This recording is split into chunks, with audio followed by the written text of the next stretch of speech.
हाँ तो मेरे प्यारे विद्यार्थियों, आज अपन फंक्शन का कुछ मिसलिनियस टाइप के पॉइंट कंप्लीट करते हैं।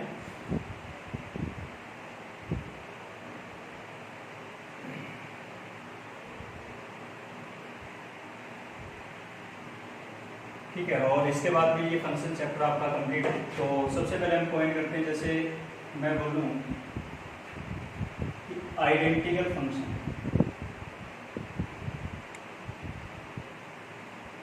कि भैया अभी आइडेंटिकल या तत्समक फलन क्या होते हैं।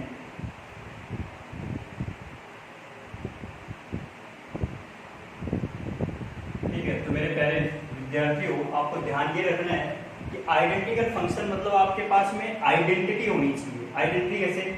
जैसे मैं कोई क्वेश्चन बोल दूं कि y equals to sine inverse x plus cos inverse x, और एक कोई दूसरा फंक्शन दिया अपने को, suppose y equals to pi by. तो मेरे प्यारे विद्यार्थियों, थोड़ा ध्यान दो कि sine inverse x plus cos inverse x आपको पता है कि ये वैल्यू पाई बाई 2 होती है, सही है कि? बट हमेशा ध्यान क्या रखना है, अब देखो ध्यान रखने वाली चीज वही इंपॉर्टेंट हो जाता है। तो आपको सबसे पहले इंपॉर्टेंट चीज ध्यान रखना है कि इसका डोमेन, जो भी आपके पास में दो फंक्शन दे उनका डोमेन, रेंज और हो सकता है ग्राफ, ये क्या होने चाहिए? ये तीन चीजों पे ध्यान रखना आपको। एक तो डोमेन दोनों का क्या होना चाहिए? सेम। दोनों की रेंज कैसे होनी चाहिए? सेम। तीसरा उनका ग्राफ क्या होना चाहिए? सेम। अगर ये तीनों कंडीशन सेटिस्फाई होती हैं तो हम क्या बोलेंगे, फंक्शन कैसा है? एक आइडेंटिकल फंक्शन है या तत्सम फलन है। अदरवाइज कोई भी एक कंडीशन अगर फेल हो रही है, कोई भी, सपोज उनका डोमेन दोनों इक्वल आ ही नहीं रहा, तो हम उसको आइडेंटिकल कैसे बोल सकते हैं? ऐसे में बोलूंगा कि दोनों का रेंज सेम आ रहा है कि नहीं आ रहा। तो फिर अगर रेंज सेम आ रहा है बट डोमेन सेम नहीं है तो एक कंडीशन तो फेल होगी ना। तो कोई भी आपके पास में एक कंडीशन फेल होती है तो उनका आइडेंटिकल फंक्शन नहीं होगा। समझ गए? तो मेरे प्यारे विद्यार्थियों, आपको दिख रहा है कि इसका डोमेन क्या पॉसिबल था। पहले वाले फंक्शन की बात करूं तो इसका डोमेन क्या होगा अभी, या प्रांत क्या होगा? वो होगा x बिलोंग्स टू, आपको पता है -1 to 1 बस ये पुट कर सकते हो, उसके अलावा क्या पुट करेंगे? ठीक है। अच्छा, जब इसके डोमेन की बात करूं तो ये एक लाइन है ना, अभी यहाँ पे क्या हो गया, पाई बाई एक नंबर है, तो y इक्वल्स टू कोई नंबर है, तो इसका मतलब x बिलोंग्स टू क्या चल रहा है? 3। सही है कि? कांस्टेंट फंक्शन का ग्राफ। ठीक है, चलो, तो आपको यहीं से दिख गया कि दोनों पे सेम क्या नहीं है, डोमेन ही सेम है। डोमेन सेम नहीं है तो मैं क्या बोलूंगा कि नॉट आइडेंटिकल। ठीक है, चलो, तो मेरे प्यारे विद्यार्थियों, ऐसे कुछ और क्वेश्चन करते हैं। सपोज मैं बोलूं y equals to sin square x plus cos square x, and कोई दूसरा फंक्शन बोल दिया y इक्वल्स टू 1।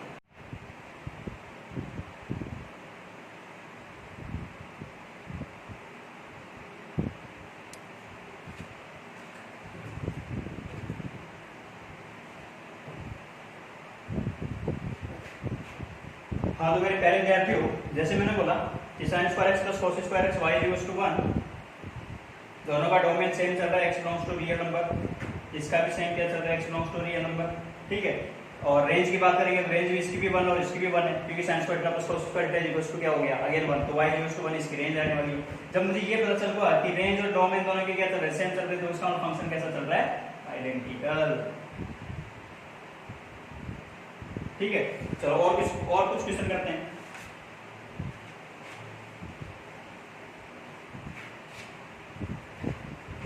जैसे मैं क्वेश्चन बोल दूं कि root x square and y equals to x। ठीक है, तो मेरे प्यारे विद्यार्थियों, आपको पता है रूट एक्स स्क्वायर मतलब क्या था? Mod x। ठीक है, यहाँ पे क्या दे रखा है कि y equals to mod x है, ये y इक्वल्स टू क्या x है। तो डोमेन की बात करूं तो x belongs to real number, जब रेंज की बात करूं तो y belongs to real number, और इसमें अगर मैं डोमेन की बात करूं तो x belongs to real number, जब रेंज की बात करूं तो y बिलोंग्स टू क्या हो गया? 0 to इनफाइनाइट। सही है, क्योंकि मॉड x का ग्राफ पता है ना भाई आपको, कुछ ऐसा बनता है, जबकि y इक्वल्स टू x का ग्राफ बनाओगे तो एक स्ट्रेट लाइन बनेगी। सही है कि नहीं? तो ग्राफ ही सेम नहीं है तो वैसे मैं बोल सकता था। अच्छा, तो फिर क्या बोल दिया कि नॉट आइडेंटिकल। ठीक है, चलो, और कुछ क्वेश्चन करते हैं। y equals to tan inverse x plus cot inverse x and y equals to pi by 2। तो मेरे प्यारे विद्यार्थियों, आपको पता है रेंज क्या है? x बिलोंग्स टू क्या है? रियल। x बिलोंग्स टू क्या है? रियल। रेंज की बात करूँ तो y belongs to pi by 2 और इसकी भी y बिलोंग्स टू क्या है पाई बाई 2 है। तो अगेन दोनों सेम है, फंक्शन कैसा हो चुका आइडेंटिकल। ठीक है, और कुछ क्वेश्चन ट्राई करते हैं।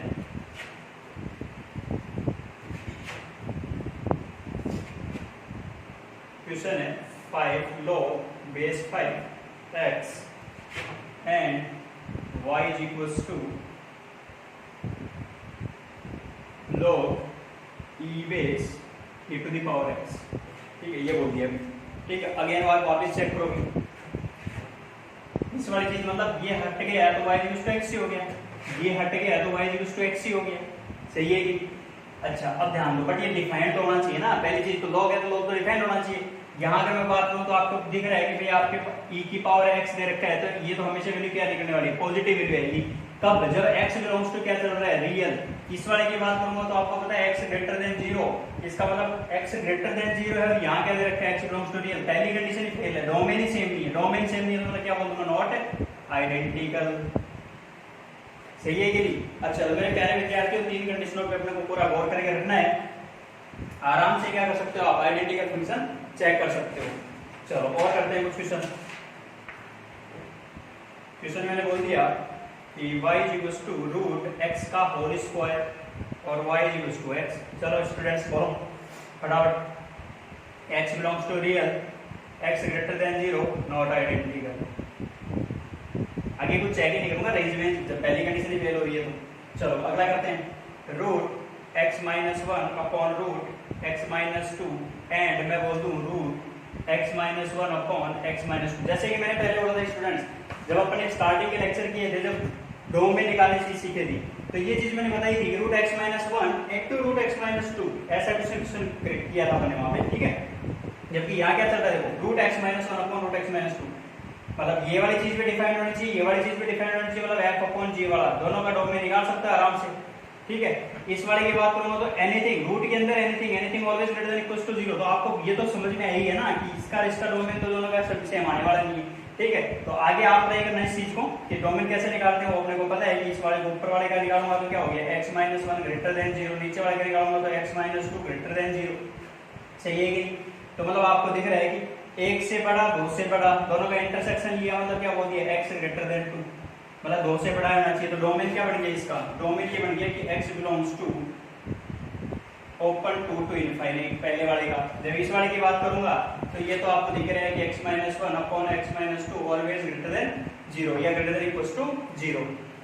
अच्छा, नंबर लाइन पे पहुंचा, इनइक्वालिटी आ चुकी है, आराम से निकाल सकते हो 1 2 प्लस माइनस प्लस, बोला गया है 0 से ज्यादा मतलब ये वाला पार्ट और ये वाला पार्ट। तो डोमेन क्या बन गया? x belongs to minus infinite to 1 शामिल हो सकता है, हाँ बिल्कुल हो सकता है, यूनियन क्योंकि ऊपर चल रहा है। 2 की बात करूंगा तो 2 नीचे है, 2 नहीं आ सकता, 2 माइनस 2 करूंगा तो 0, 1 अपॉन 0 इनफाइनाइट टाइप कुछ बन रहा है, तो मतलब 2 तो आ नहीं सकता, 2 से लेके इनफाइनाइट। अच्छा, ये डोमेन और ये डोमेन सेम है क्या? नहीं है, तो इसका मैं डायरेक्ट क्या बनूंगा? Not identical. ठीक है स्टूडेंट्स, तो मेरे प्यारे विद्यार्थियों, आपको ध्यान ये रखना है कि क्वेश्चन कितने भी दे रखे हो, ठीक है, आपको सिर्फ 2 चीजें चेक करनी है। और एक और क्वेश्चन कर लेते हैं अपन, ठीक है, कुछ अलग टाइप का, कि y is equals to मैं बोलूँ कि sin स्क्वायर x है and y is equals to cos square x है। तो मेरे प्यारे विद्यार्थियों, दोनों फंक्शन ही अलग हैं, तो डायरेक्ट क्या बोल दो? आइडेंटिकल। डोमेन रेंज इनमें कुछ जाने की जरूरत ही नहीं पड़ेगी। ठीक है, तो ये एक अलग टाइप का कर दिया कि हाँ ये आइडेंटिकल फंक्शन, हाँ सॉरी नॉट आइडेंटिकल फंक्शन है। ठीक है, क्यों? ये sin स्क्वायर x का है, ये cos स्क्वायर x है, x belongs to real number, x belongs to real number. आपको पता है 0 टू इनफाइनाइट रेंज सेम दिखेगी, लेकिन फंक्शन ही दोनों के हैं डिफरेंट है। जब दोनों फंक्शन ही डिफरेंट है तो डायरेक्ट क्या बोल दो? नॉट आइडेंटिकल फंक्शन है। ठीक है, तो मेरे प्यारे विद्यार्थियों, आपको ये ध्यान रखना है, जब भी क्वेश्चन कंप्लीट करो तो 3 चीजों का ध्यान रखना, या तो ग्राफ सेम होना चाहिए, या डोमेन और रेंज। ठीक है, ध्यान रखना कंडीशन, उनमें जो मैंने चीज बोली है सबसे पहले कि domain and range and graph, ये सारे एक जैसे आने चाहिए। इनमें से एक भी condition fail, not identical function. ठीक है, तो मेरे प्यारे विद्यार्थियों, मिसलेनियस टाइप का क्वेश्चन है, या वैसे बहुत रेयर केस में इस टाइप के क्वेश्चन पूछे जाते हैं मेंस में या एडवांस में। ठीक है, लेकिन हो सकता है कहीं पे अपने को पूछा जाए, इस वजह से अपन इसको कंप्लीट किया है। चलो, तो अब एक पॉइंट और कंप्लीट करते हैं मिसलेनियस टाइप। दूसरा पॉइंट क्या कहता है कि आपके पास में दूसरा पॉइंट ये बोल रहा है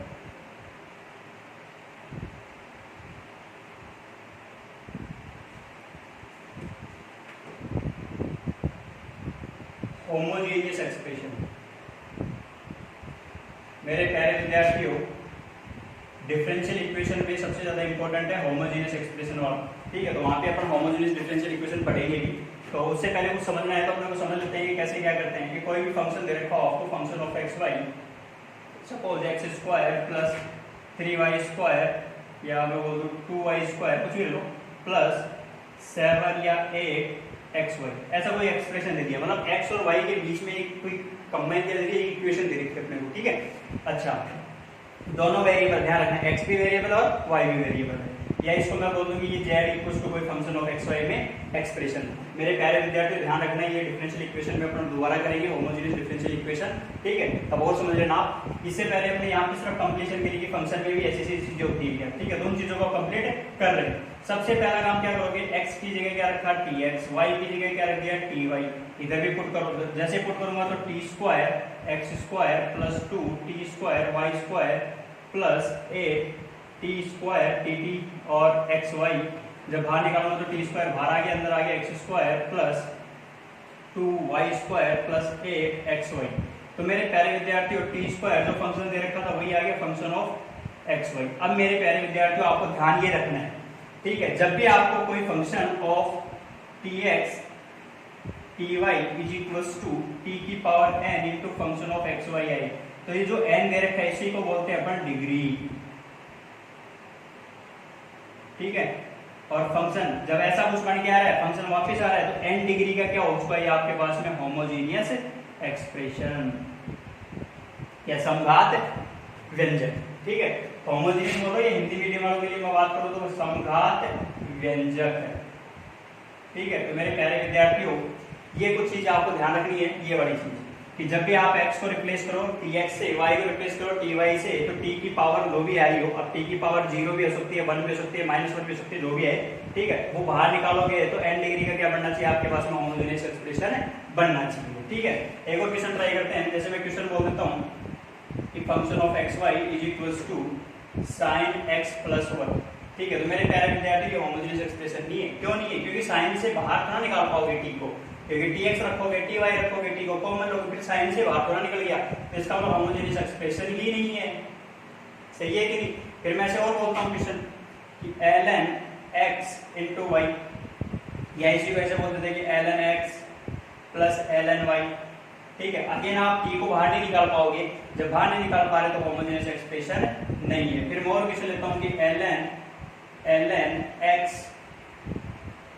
माइनस ln y, तो मेरे प्यारे विद्यार्थियों अब इसको आप क्या लिख सकते हो, ln x अपॉन y तो लिख ही सकते हो, और जब x की जगह tx, y की जगह ty, तो पीछे t कैंसिल आउट हो गया, ठीक है। तो अब इसका मतलब आप ये क्या हो चुका आपके पास में होमोजेनियस एक्सप्रेशन, ठीक है। तो मेरे प्यारे विद्यार्थियों, आपको ध्यान क्या रखना है, समघात व्यंजक, x को tx से रिप्लेस, y को ty से रिप्लेस, जैसे किया हमने, करते हमारे पास क्या बन जाएगा, अगर t की पावर n बाहर पूरे फंक्शन से, ध्यान रखना पूरे फंक्शन से क्या होना चाहिए, t की पावर n बाहर आना चाहिए।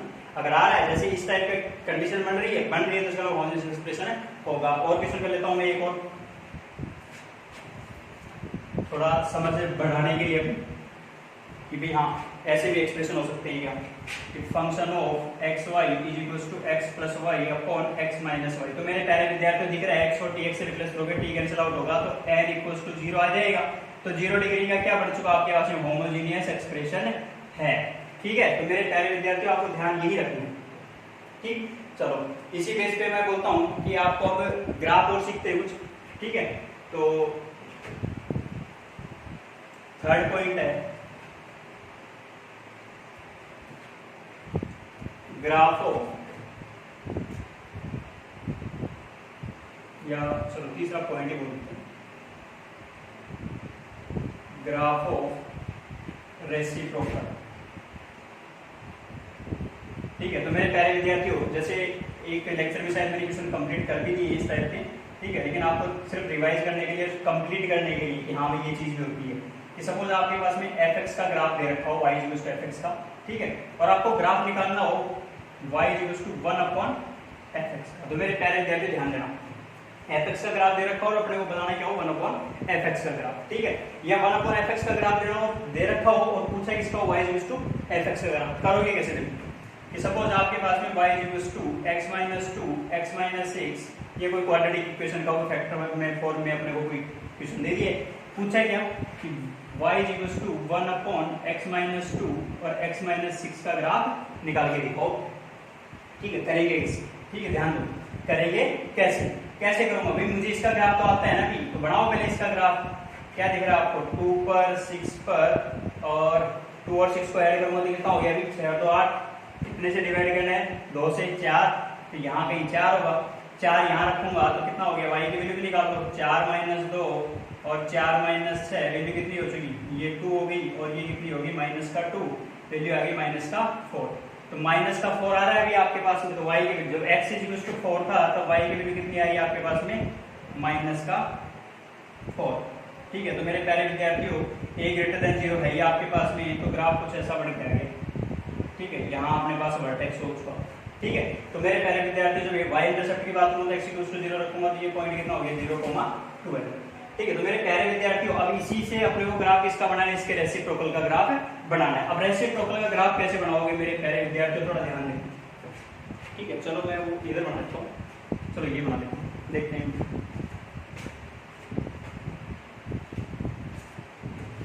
ठीक है, तो ग्राफ ये बन रहा है, चलो देखो क्या बन रहा है, x - 2 x - 6 का ग्राफ बनाना है, ध्यान देना। इंटरवल कहाँ इंक्रीज हो रहा है कहाँ डिक्रीज हो रहा है ग्राफ, सिर्फ इस चीज का अपने को ध्यान देना है। सबसे पहले क्या देखो मैं कि भाई जब -∞ से लेके मैं 2 तक आ रहा हूँ और फिर 2 से लेके तो क्या हो रहा है ग्राफ डिक्रीज, फिर अपने पास 2 से लेके 4 तक जा रहा हूँ फिर ग्राफ डिक्रीज, ठीक है। फिर 4 से 6 तक जा रहा हूँ इंक्रीज, 6 से अप टू इनफाइनाइट जा रहा हूँ फिर डिक्रीज, सही है कि कब घट रहा है कब बढ़ रहा है, बस इस चीज का ध्यान दिया पहली चीज। अच्छा, फिर दूसरी चीज, ये y की वैल्यू 0 कहाँ हो रही है वो देखो, 2 पॉइंट पर थी 2 और 6 पे, तो हम सबसे पहला काम क्या करेंगे, उन 2 और 6 पर क्या कर देंगे डॉटेड लाइन खींचेंगे। क्यों, क्योंकि भाई आपको पता है जब यहाँ पे 2 और 6 रखोगे तो वैल्यू क्या होगी 1/0 टाइप होगी ना, और 1/0 मतलब अनडिफाइंड या इनफाइनाइट जैसा कुछ बन गया, ठीक है। तो उसी पॉइंट्स पे, उन दोनों पॉइंट्स पे क्या कर दिया हमने पहले डॉटेड लाइन ड्रॉ कर दी, ठीक है, क्योंकि वहां पे अनडिफाइंड बना हुआ फंक्शन, ठीक है। चलो तो अब मैं बात करता हूँ, देखो सबसे पहले बात कर लेते हैं 6 टू इनफाइनिटी। ये 6 टू इनफाइनाइट में फंक्शन कैसा चल रहा था, इंक्रीज। 6 टू इनफाइनाइट में फंक्शन कैसा चल रहा है, इंक्रीज। तो रेसिप्रोकल में क्या होगा, डिक्रीज। रेसिप्रोकल में क्या होगा, डिक्रीज। अब डिक्रीज होगा तो डिक्रीज करने के लिए देखो भैया अपने पास क्या करेंगे, ध्यान दो। तो मेरे प्यारे विद्यार्थियों सबसे पहले मैंने क्या किया, 6 टू इनफाइनाइट में गया, 6 टू इनफाइनाइट में ग्राफ इंक्रीज था, तो ध्यान देना यहां से fx जब x belongs to 6 to infinite जा रहा है, ग्राफ कैसा चल रहा है, इंक्रीज। तो fx की वैल्यू क्या चल रही है वो भी ध्यान दे दो, कितनी आ रही है आपके पास में 0। fx की वैल्यू यहाँ पे कितनी थी 0, और 0 से कहां तक जा रही है आपके पास में, ध्यान दो 0 से y की वैल्यू, fx मतलब y की वैल्यू, y की वैल्यू 0 से कहां जा रही थी इनफाइनाइट। तो फिर 1/fx की वैल्यू क्या होने वाली है, तो मेरे प्यारे विद्यार्थियों आपको दिख रहा है 1/0 करूंगा तो कितना बढ़ गया आपके पास में इनफाइनाइट, और जो 1/इनफाइनाइट करूंगा तो वो कहां जाएगा 0 की तरफ। ध्यान टेंडिंग देख रहे हैं कि किस तरफ अप्रोच कर रहा है, ये 0 की तरफ जा रहा था, ये इनफाइनाइट था, जब ये इनफाइनाइट की तरफ जा रहा है तो ये किस तरफ जाएगा 0 की तरफ। तो मेरे प्यारे विद्यार्थियों ध्यान दो, फंक्शन कैसा होना चाहिए, अब डिक्रीज, ऐसा कुछ बन रहा है, सही है कि देखो 0 पर इनफाइनाइट, ठीक है। 0 y की वैल्यू 0 थी, कहां थी 6 पर, तो 6 पर अपने पास ये वाले 2 वाली लाइन थी, तो 6 पर 0 थी, y की वैल्यू तो 0 को उल्टा किया 1/0 कितना हो चुका इनफाइनाइट, और आगे गया तो इनफाइनाइट पे गया तो किस तरफ पहुंच गया वो 0 की तरफ, सही है कि। अच्छा मेरे प्यारे विद्यार्थियों 2 से इधर वाले देखो, ये 2 से इधर वाले में क्या हो रहा था, डिक्रीज हो रहा था, तो ग्राफ कैसा बनना चाहिए इनक्रीज। अच्छा इंक्रीज बनना चाहिए, अगेन वापस वही चीज दिमाग में आ गई, ये लो भी ऐसा कुछ बनेगा, क्यों बनेगा, क्योंकि 2 पर तो क्या हो रहा है 0 हो रहा है, तो अगेन वापस ऐसे देख लेते हैं, जब x बिलोंग्स टू 2 से कहां, सॉरी -इनफाइनाइट से कहां तक जा रहा था 2 तक, -इनफाइनाइट से कहां तक जा रहा है 2 तक, fx की वैल्यू क्या हो रही है वो भी ध्यान दो, fx क्या हो रहा था कि 2 से लेके इनफाइनाइट तक, 2 से लेके इनफाइनाइट तक, तो फिर 1/fx कहाँ जा रहा है अभी मेरे पहले विद्यार्थियों, आपको दिख रहा है 1/fx कहाँ जाएगा 1/2, और जब ये इनफाइनाइट था तब वैल्यू क्या होगी 0, सही है कि? तो मेरे पहले विद्यार्थी, सॉरी 2fx की वैल्यू क्या चलिए 0, सॉरी 0, और ये भी कितनी होगी 1/0 क्या हो गया इनफाइनाइट। तो देखो 2 पर क्या बन चुका आपके पास में इनफाइनाइट, और जब मैं माइनस इनफाइनाइट की तरफ गया तब वैल्यू कितनी हो चुकी है आपके पास में y की वैल्यू इनफाइनाइट, तो 1/इनफाइनाइट, ठीक है। तो मेरे पहले विद्यार्थी ये बन गया, सही है कि? अच्छा, फिर मैं बात की 2 से लेके 6 के बीच में, जब 2 से 6 के बीच में बात कर रहे हैं तो ध्यान दो 2 से 4 तक तो क्या हो रहा था डिक्रीज, तो 2 से 4 तक क्या होने वाला है इंक्रीज, और 2 पर तो क्या होगा अनडिफाइंड। और अगर 4 की वैल्यू की बात करूंगा कि यहाँ पे अपने पास 4 था, तो 4 पे वैल्यू कितनी चल रही है देखो, तो मेरे पहले विद्यार्थियों 4 पे कितनी थी -4, तो रेसिप्रोकल करूंगा तो कितना हो गया माइनस का 1/4, तो ये वाला पॉइंट कितना बन गया यार अपने पास माइनस का 1/4। अच्छा, अब 4 से 6 में जाऊंगा तो फिर क्या कर रहा है आपके पास में डिक्रीज फिर इंक्रीज, तो पहले ये क्या बनेगा इंक्रीज इंक्रीज, फिर 4 से 6 में क्या हो चुका डिक्रीज, 6 पे आपको पता है अनडिफाइंड एंड हो चुका। तो मेरे पहले विद्यार्थियों ध्यान ये रखना है, देखो सबसे पहले किस इंटरवल में इंक्रीज का ग्राफ बन रहा है उसके रेसिप्रोकल का क्या बनेगा डिक्रीज, ठीक है। पहली कंडीशन ये ध्यान रखना है, किस इंटरवल में आपके पास में डिक्रीज का ग्राफ बन रहा है तो उसी टाइम पर उस इंटरवल में क्या बनना चाहिए रेसिप्रोकल का इंक्रीज, सही है। अच्छा, फिर ध्यान ये रखना है कि कहाँ फंक्शन अनडिफाइंड हो रहा है, ठीक है। तो अपने को ये ध्यान रखना है कि y की वैल्यू कहाँ 0 चल रही है, कहाँ इनफाइनाइट चल रही है, ठीक है। फिर उसका रेसिप्रोकल मानो तो 1/0 का क्या बनने वाला है, तो उसका रेसिप्रोकल कितना है 0 से इनफाइनाइट बोला, तो 1/0 और 1/इनफाइनाइट, तो 1/0 पे अनडिफाइंड और 1/इनफाइनाइट कहाँ चला गया 0 की तरफ, ठीक है। तो मेरे प्यारे विद्यार्थियों आपको इस तरह के ग्राफ आएंगे, ठीक है। अच्छा, इसी पे अपने पास एक लेक्चर में मैंने दे रखा है, शायद रेंज वाला लेक्चर था या कुछ रेसिप्रोकल ग्राफ ऑफ रेसिप्रोकल करके मैंने पहले भी मतलब एक लेक्चर में बना रखा है ये, ठीक है। वहां पे मैंने 1/फ्रैक्शनल x का ग्राफ बनाया है, ठीक है। तो आप उस लेक्चर को जरूर देख लेना, ठीक है। कि क्यों, क्योंकि भाई पीरियोडिक फंक्शन का ग्राफ है ना, तो आपको पता है पीरियोडिक फंक्शन का ग्राफ कैसे बनाते हैं, ठीक है। क्योंकि पीरियड वाइज क्या होगा डिवाइड होगा, ठीक है। तो मेरे प्यारे विद्यार्थियों आज हमने 3 पॉइंट कंप्लीट किए हैं, तो इन तीनों पॉइंट्स को आपको मैं ये नहीं कहूंगा कि आपको आने चाहिए, बट ये आपको बेसिक इनके बारे में इंफॉर्मेशन जरूरी है, ठीक है। तो आज 3 टॉपिक कौन से कंप्लीट किए अपने, एक तो पहले तो आइडेंटिकल फंक्शन कैसे बनता है, रेंज, डोमेन और ग्राफ के बारे में ध्यान रखना है। फिर मैंने बात किया होमोजीनियस, तो x को tx से, y को ty से, और तीसरा मैंने बोला ग्राफ ऑफ रेसिप्रोकल कैसे बनाते हैं, ठीक है। तो मेरे प्यारे विद्यार्थियों आज के लिए इतना ही काफी है। Thank you very much.